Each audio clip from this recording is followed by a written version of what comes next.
Salut à tous, j'espère que vous avez passé de bonnes fêtes de fin d'année. Donc de nouveau, je vous souhaite une bonne année et on commence donc avec un article sur Next Gen Auto cette année 2021.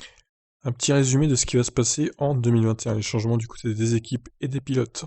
Le monde a basculé en 2021, la Formule 1 aussi, et cela a été marqué par la révélation du logo d'Aston Martin F1 Team donc le 1er janvier. Le voici donc. Qu'y a-t-il de nouveau sur les grilles de départ cette année? Il faut noter que techniquement, aucune nouvelle équipe n'entre en Formule 1 cette année, mais deux des inscriptions de l'année dernière ont changé de nom pour la saison à venir.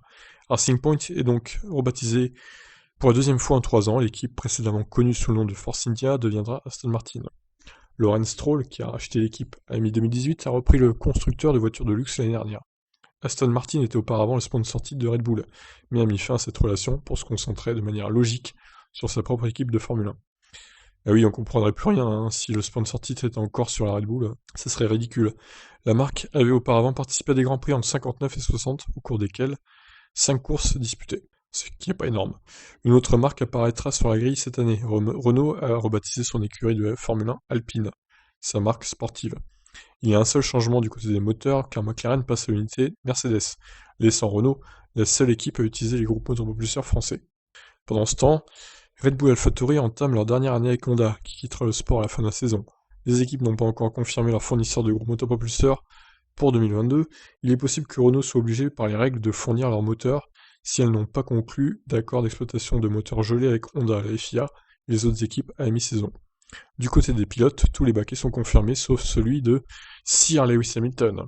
Et oui, il a été anobli, le pilote de F1 est officiellement, en tout cas sans contrat depuis le 1er janvier.